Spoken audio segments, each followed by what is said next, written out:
What's going on, guys? We are back with another episode of Nolan's Pod. Um, Today I wanted to address this football game, not specifically the football game, but the comments being made by Micah Parsons by his head coach Mike McCarthy. Obviously, this is about the Dallas Cowboys because Mike McCarthy coaches the Cowboys. Micah Parsons plays for the Cowboys. Um, Dak Prescott's going to be out for the rest of the season. He's on the season-ending IR because he tore his hamstring, and his hamstring is tore off the bone. So he's having surgery tomorrow, which is Wednesday. Anyway, you don't have Dak Prescott. You probably don't have much of a chance. Your season is probably almost more than likely over, especially with what state Dallas Cowboys are in. They're 3-7 now. And Sunday's game did not go well. That obviously boiled over into post game when Micah Parsons was asked about the future of what this team is in, and he kind of threw Mike McCarthy under the bus. He called Mike McCarthy out, and it was just flat out disrespectful. You call it what you want. You said what you said, Micah Parsons. You said it with your chest. Don't try to backtrack it and say, "Oh, I didn't mean to say it like that. That wasn't my intent. The media misconstrued my words." No, the media did not misconstrue your words. You said what you said. Now you try to backtrack it. And we ain't going for that. Or at least I'm not going for that. At least I'm not going to believe that. One thing as a player that you don't do is disrespect your coach or call out your coach. Especially when y'all are a team. Y'all as a team did not play well. Mike McCarthy as the coach and the rest of his coaching staff did not coach well. They didn't coach to their capability. Y'all players did not play to y'all capability. It's we in everything. It's we in sports. It's not just one person. Oh, I blame one person. I just blame one person. That's just like when we bowling. You got me, you got D, you got my other guy George, you got Dad, you know what I'm saying? It's four of us. We lose, we ain't saying, "Oh, yeah, Nolan's the reason why we lost, or Dad's the reason why we lost, or George's the reason why we lost, or D's the reason why we lost." No, if we lose, the blame goes on all of us. All of us. Not just one person. It's a team sport. Football. The blame goes on all of y'all. Y'all didn't play well. Mike McCarthy and his coaching staff did not coach well. So what I'm saying with that is you are Micah Parsons and you calling out Mike McCarthy. Call out everybody else. Better yet, call out the rest of the players on the team. Call out yourself. Call out the rest of the coaching staff. Don't just throw one person under the bus. What Micah Parsons said that really made me mad is you just don't disrespect your coach first and foremost. That's just like disrespecting your parent. You don't disrespect your parent. Same thing goes for the coach. You don't disrespect your coach who works their tail off week in and week out to put y'all players in position to win. That gives y'all players a great game plan each week, week in and week out, to try to go out there and execute that game plan to get a win.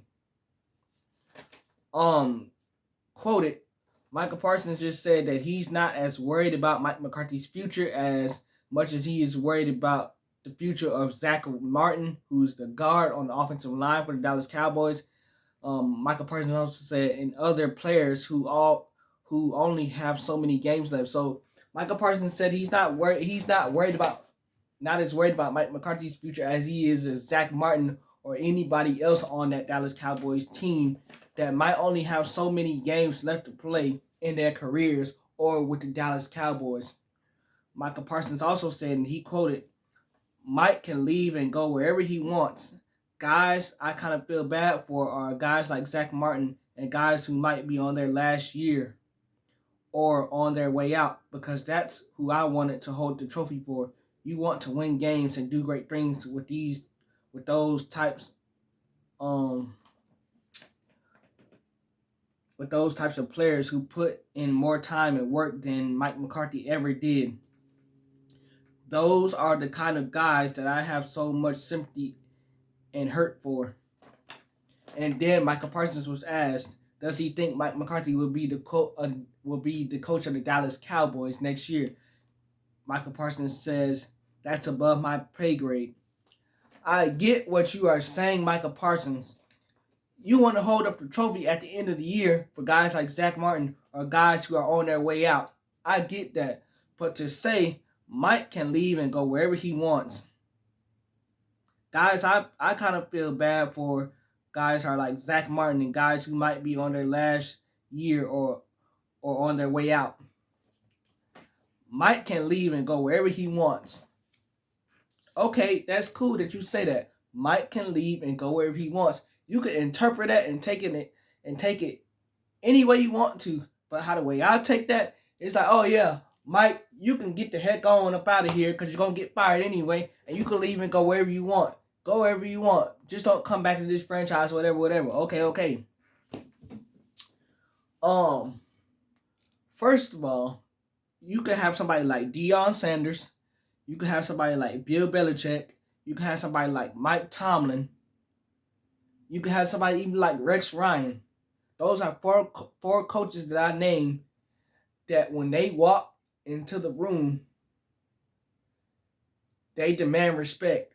Right off the jump, they demand respect. And you are not going to disrespect any of the four coaches that I just named. You are not going to disrespect them. Mike McCarthy is a guy that is well respected in this league. He is well respected in this league. Mike McCarthy is a guy, he's not going to get in your face and like just yell at you, just flat out embarrass you in front of everybody. Mike McCarthy's never been one of those type of coaches, and he's not going to start that now. Mike McCarthy did address it yesterday, and he said that, him and Micah talked as man to man behind closed doors. Mike McCarthy did say that yesterday. The only problem I have with Mike McCarthy is I wish Mike McCarthy just yell once, just yell and just lay down the line. We seen Mike McCarthy when he slammed down the iPad in that Falcons game. We seen that. That's what I want to see. Get mad, Mike McCarthy, get mad. You know what I'm saying? Get mad, get fired up, get pissed off. That's what I want to see from Mike McCarthy. And how he addressed the media yesterday by saying, him and Micah Parsons had a man-to-man talk, and it just needs to be kept about football. No, that's too nice, Mike McCarthy. You being too nice. You need to lay down the line. These guys on this team and Micah Parsons clearly do not respect you. Because if Micah Parsons if he really respected Mike McCarthy, he wouldn't have said what he said. As I mentioned, you said what you said, Micah Parsons. You said it with your chest. Don't try to say that the media misconstrued your words. No, they did not. You said what you said after the game. Stand on that. If I say something and I said what I said, I'll be like, yeah, I said it. And I stand on what I said. I will deal with the consequences after. Micah Parsons said what he said. Personally, I feel like Micah Parsons should be suspended for even just throwing Mike McCarthy under the bus. Micah Parsons says, that's not how he was trying to say it. Mike McCarthy also defended him and said, oh, he wasn't trying to throw me under the bus. He wasn't trying to say it like that. What way were you trying to say it in? You know what I'm saying? I care about Zach Martin and the other guys on his team future. Mike McCarthy's future is whatever. That's why I told you guys before the season started. When this thing does not go well, Mike McCarthy is going to be made the scapegoat. He's going to be made the scapegoat, and he's going to get fired, But Mike McCarthy put up back-to-back 12-win seasons. And now that this year's not going the way that they wanted to, it's just all poor old Mike McCarthy's fault. Go back to my earlier videos before this NFL season started, and I told you Mike McCarthy's going to be a scapegoat to when this thing does not go well, even though he's led them to back-to-back 12-win seasons. Coaches make a lot of sacrifices. They stay days overnight looking at film and coming up with game plans on trying to make their team better and scouting for the other teams that's coming in. They're running practices. They're sleeping at the facility. Coaches put in a lot of time and effort. So to say that Mike McCarthy is not putting in no effort or he's not doing anything is just beyond me. It really is just beyond me.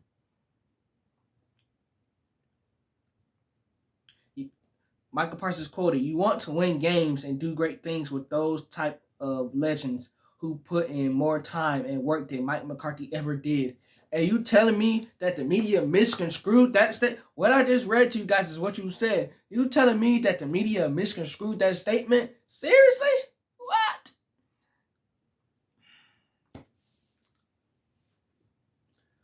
First of all, you would be suspended if I was the coach. You would be fined a hefty amount, and you would not be playing as a result for a couple of games. Y'all 3-7. It's no need for you to play anyway, Micah Parsons, because y'all not gonna do anything anyway. Philadelphia came in that game and did exactly what they needed to do, and they blew y'all out 34-6. I want to hear what Jerry Jones has to say, because usually Jerry Jones comes out and he says everything else about what happened during the game and whatever. We have not even heard from Jerry Jones on this topic anyway. Is he going to defend Mike McCarthy, or is he going to take Micah Parsons' side? I'm just interested to see what Jerry Jones has to say, because usually he has everything in the world to say. You have not heard from him this whole time within the last day or two about this situation. So, one thing about Dallas is with the Cowboys, as we've been talking about in the past few weeks, we haven't heard anything positive about them. Everything that's come from the Cowboys have been negative, and it's only going to get worse. But Micah Parsons needs to be held accountable. Mike McCarthy, you had a conversation with him? No, Mike McCarthy, you need to get mad. You need to call him out the way that he called you out so he can see how it feels. Mike McCarthy is a person, they take L's, and he's never called out one of those players. The minute these players take an L, you want to go calling out your head coach. What type of disrespect is that? Is disrespectful on so many levels, and that's what I'm saying. These guys that had these players that had these podcasts, they address everything else. They address everything. Every single little thing they address.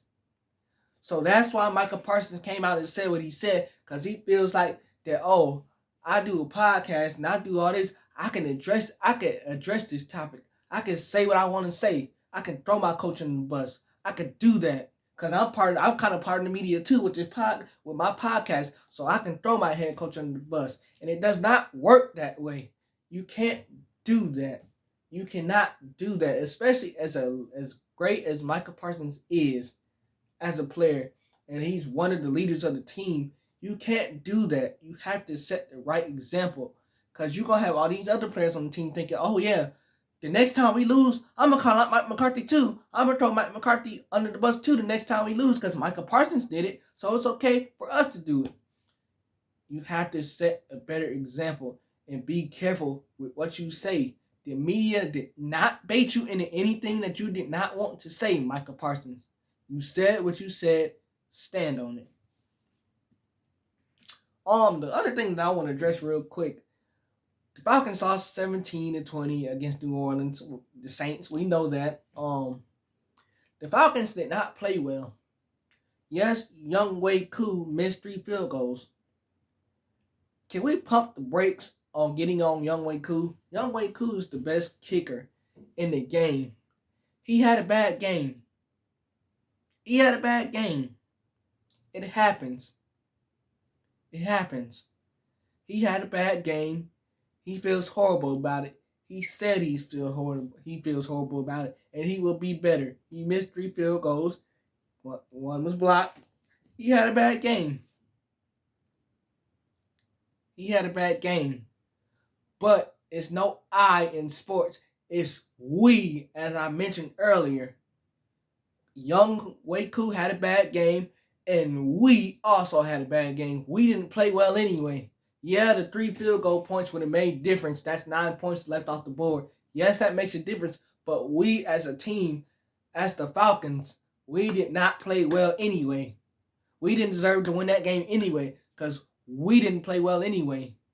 We let Marquez Valdez-Scantling open 50 million times for him to burn us a million times in that game.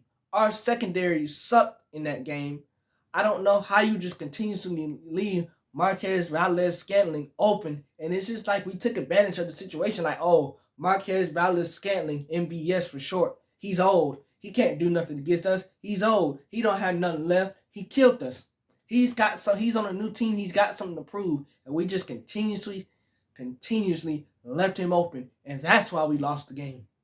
That's why we lost the game. We took advantage of a bad Saints team. We thinking that we just gonna come down there and we gonna win, and it didn't happen. It don't matter how bad the New Orleans Saints are. They're a different team at that dome when they're at home. It don't matter how bad their record is. They are a different team when they are at home at that dome. It's loud and rowdy, and it's hard to play in that place all the time. And we always have bad luck there. We've lost 3 straight in New Orleans. So we as a team did not play well.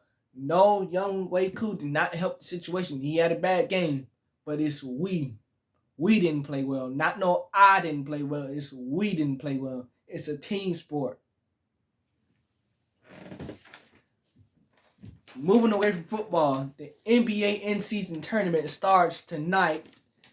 NBA in-season tournament is Tuesdays and Fridays from November to December.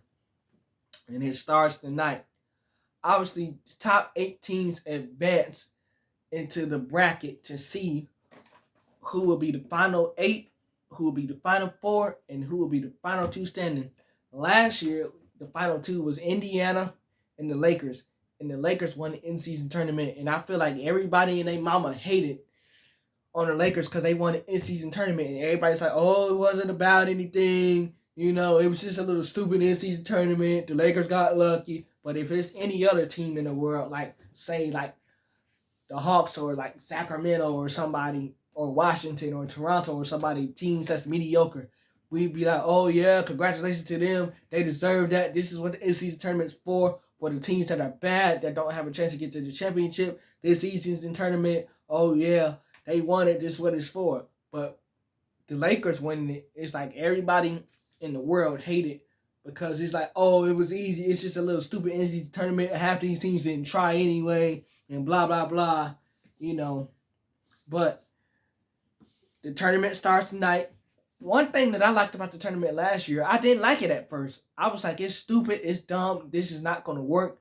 But the purpose of it was to make games competitive in November when these players kind of get bored and they don't want to play. It made things competitive. And those games were meaningful. A lot of those in-season tournament games were close and went right down to the wire. They were very meaningful. And the players, they end up liking it. The players who didn't like it, they end up loving it. My top 8 teams who I have advancing is the Indiana Pacers and the Los Angeles Lakers. Obviously, because those 2 teams were the final 2 teams. My other teams are the Boston Celtics, OKC, the Thunder, Oklahoma City, the Denver Nuggets, the Cleveland Cavaliers, who are a perfect 12-0, the Phoenix Suns, who are 9-2, and the Golden State Warriors, who are 9-2 also. Those are my 8 teams. Indiana, the Lakers, because those 2 teams have the experience in this. Boston, you can't never count them out.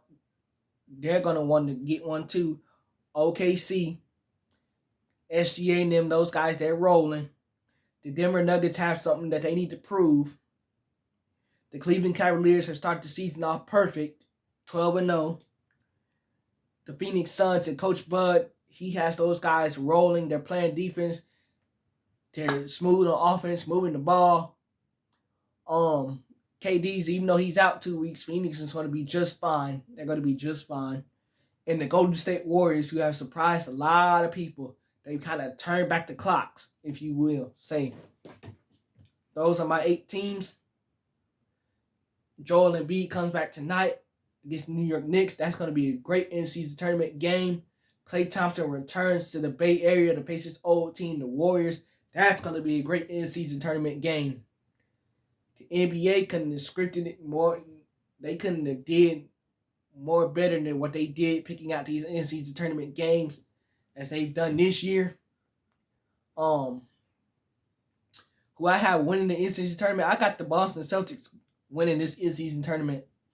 That's my final pick. With that, that's all I have for you guys today. Remember to like, comment, subscribe. Let me know who you guys think is going to win this in-season tournament. Let me know, do you think that Micah Parsons' comments were out of line or were they just misconstrued?